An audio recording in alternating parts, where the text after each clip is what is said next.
Hey, everybody, welcome back. I wanted to talk today about a couple little things that I've been noticing on social media. There's lots of discussion about things like COVID-19, the new election in the states, and people's denial of whatever the election is, and it's really interesting to get everybody's viewpoints. And people are so polarized on everything from COVID, the elections, well, you name it, these any social issues and political issues that are going on right now. And I don't know, call it cognitive dissonance, or I mean this mental discomfort with differing ideas. I'm just surprised to see how um, I guess I don't know. It's almost like an ostrich with their head in the sand. You know, the amount of people today that have this blind faith within their social circles and social media, or whatever mainstream media feeds their information to them. I mean, it's incredible. Uh, the cognitive dissonance it's interesting. It runs rampant, and it's not just amongst the left, but sometimes amongst the right wing people too.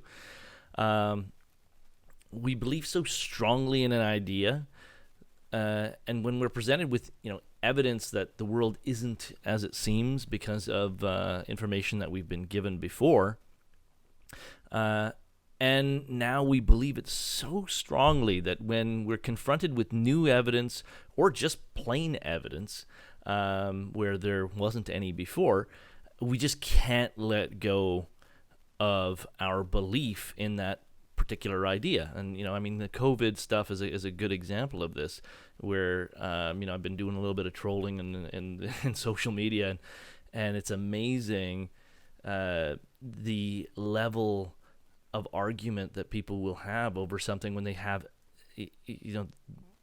all they have is some talking point from someone on social media about how people are dying everywhere and how sick people are, but they haven't actually looked into any of those numbers in their area. Um, and and I mean, if we do, we and I get the discomfort that people have with this.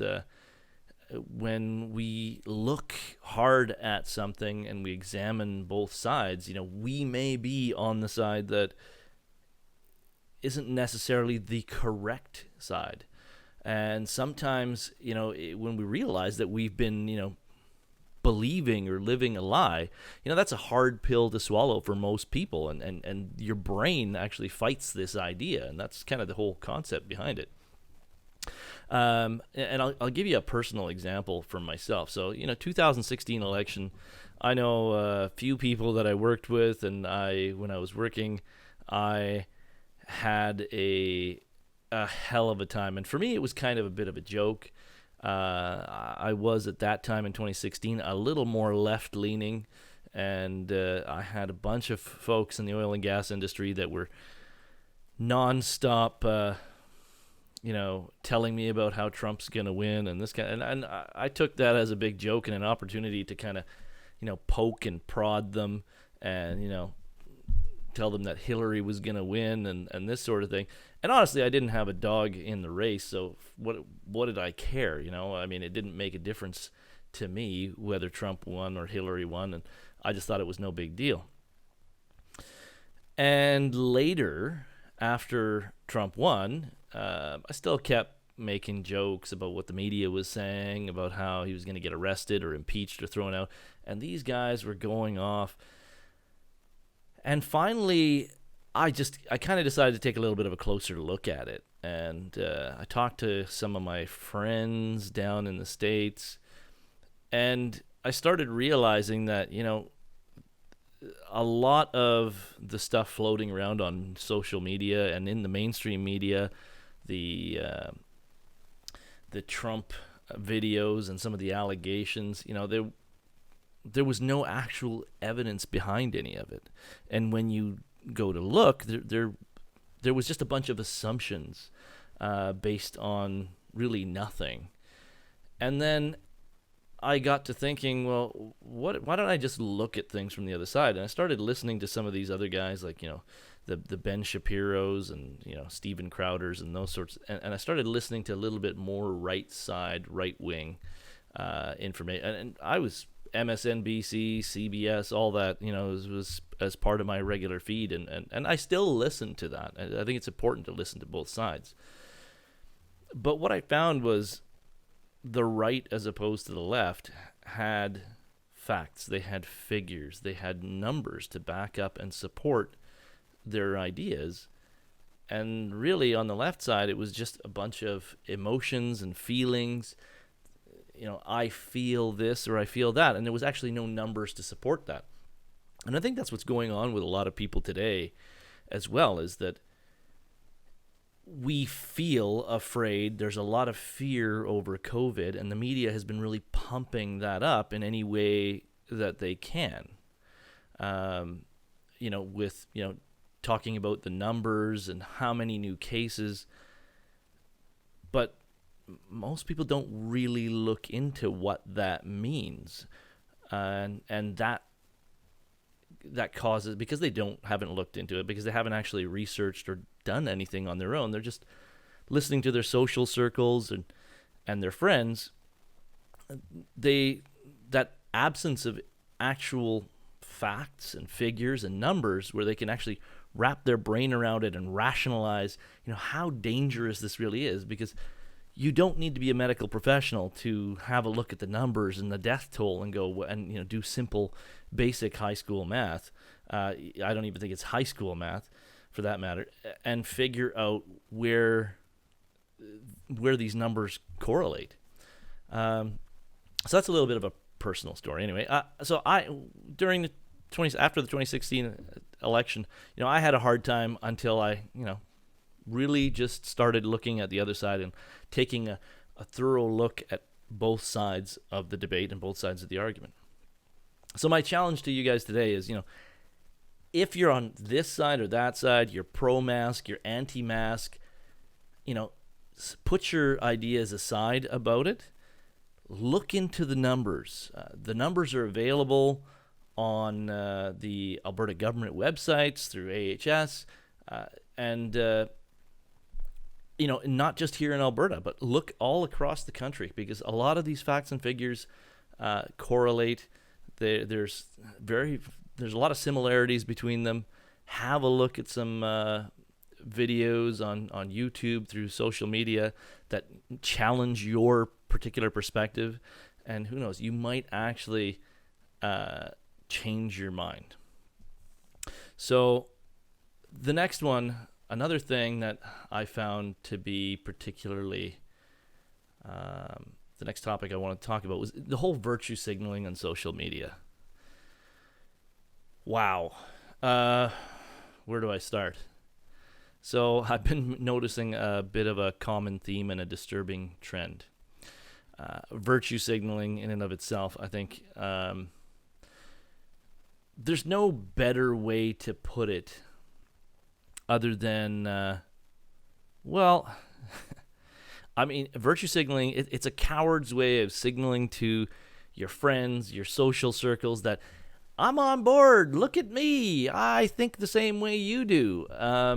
And I don't understand this incessant need with people to fit into the crowd and then not speak their mind. I mean, there are some people that I've seen in my social media that I'm like, how the hell are you having this opinion? I know you're smarter than this. There's no way. And with all the arguments about COVID and the lockdowns, it's pretty rampant. And people encounter a person with a different view, for example, and as I said, I've been trolling a few people online just to see what goes on and what happens, and the result is always the same. So, for example, if you try and point out statistics on COVID, how low the mortality rate is and everything, you say something like, well, it's most of the people that are dying are over the age of 80 and 90, And then, there's a much smaller percentage, between the ages of 70 and 80, which these are facts. This is not anything new. If you have a look at those numbers, AHS here in Alberta actually breaks everything down, including comorbidities. And up until a few weeks ago, I think there was only 10 people that didn't have any known comorbidities that died in the last year. That's a pretty small number. So, but you have to actually look at that information. And most people don't look or care, because then if you talk about the numbers and the age, then they sit there and they'll argue with you and they say, oh, how dare you? You don't care about the old people. Old people don't matter then. And it's like, and in the meantime, they're avoiding basic statistics and falling for the fear tactics of the mainstream media without even acknowledging the stats or bothering to even look at them, which is the amazing part. You can tell them that they're more likely to get, in a car accident on their way to work than they are of dying of COVID. They're more likely to die in a car accident, rather. And it just goes right over their head. And it's, that avoiding anything, you have this belief in your head and you will just do anything to avoid even thinking about the possibility that that is a lie and it's not correct. So here's a news flash for you, for those of you that disagree, and, we can agree to disagree, right? I mean, hey, but your cognitive dissonance is showing, and not your virtue. So when you virtue signal on social media, maybe your small-minded social media circles, cheer for 30 seconds and you get a like on your social media, but you have no virtue. And it's a bunch of crap. When it comes to, like I was talking about before with the elderly folks dying of COVID, so I'm using that as an example, the answer is no. Okay. When they yell at you and they say you don't care about old people, the answer is no. No. Including you, the virtue signaler, the one that's yelling and screaming at the top of your lungs. You don't actually care. So let's be honest. And I mean, you don't legitimately care. It's not that, sure, I don't want anyone to die. I don't hope for anyone to die. And I don't think anybody out there does hope for anyone to die. But if someone dies today in a senior's home through COVID complications, yes, it's unfortunate. I don't want anyone to die. But if we don't actually know them, they're not our grandma or, someone very close to us, then it doesn't actually impact our lives. Not very likely to impact our lives. And let's face it, let's be honest. You will not be thinking about that person 5 hours from now while you're at the grocery store picking up, a carton of milk on your way home. You just simply won't. And if you say otherwise, you're probably lying. Like I said, unless you actually knew that person. So you don't really care. You just want to seem like you care. All you virtue signalers out there on social media, you just want to seem like you care and you're some nice, wonderful individual, but you don't. You guys only say that so that all of your friends will think you're compassionate and open-minded. And that's the problem in social media today.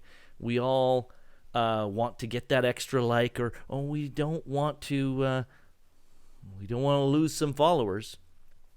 So cheer up, all of you out there. This doesn't make you a bad person. If you're in the camp of open up all the stores and you truly are, and let life go back to normal, you're not a bad person because you're not thinking about all the seniors in the seniors' homes. I would much rather see money being spent and resources being spent towards, caring for those seniors and making sure that they're protected. what I think many more people are actually thinking about, if we're going to stay on the whole COVID topic, many more people are actually thinking about, I don't want to wear the mask, I don't want to do this, but they don't want to risk being ostracized on their social media platforms, and heaven forbid, like I said, you lose some followers. The bad people are the virtue signaling cowards that are not honest with themselves. They are part of the problem and what have got us into this mess in the first place, because the whole like this, the whole Ralph Wiggum, there's a perfect example from earlier this year, when people post things like this, and the whole look, I'm helping. So you're not helping by virtue signaling. If you want to help grandma in the old folks home and you truly are concerned, you know what? How about bringing them back into your home and taking care of your own, instead of, leaving them in an old folks home where they're at risk? Because we all know the healthcare workers, wearing those wonderful paper masks, I'm sure they help, and they're preventing all the infections in the old folks home, right? They haven't done anything there for the elderly, and they're not doing anything at the grocery store while you're buying that carton of milk either. So all you virtue signaling people out there, you're not virtuous, you're a coward, there's the bottom line, and you can't think for yourself. Or you can, but you're just too cowardly to actually let the world know. And the biggest coward of all, I gotta point this guy out, because he's absolutely amazing. This guy here takes the cake for being the biggest virtue signaling idiot that our country has to offer. So for all of you that are kind of falling into it, cheer up. You can't be as bad as this moron. Anyway, thanks for listening, guys. Love the support from the folks that are actually tuning in, and I will see you guys later tonight or tomorrow with another episode. Hey guys, hope you enjoyed the show. Don't forget to hit that subscribe button and hit the notification bell so you can get notified of any new episodes coming out. Should have another one here coming up soon. Hit the like button. And make sure you leave your comments below. That really helps out with the old YouTube algorithms. Another episode coming very soon. Hope you enjoyed. Have a great day.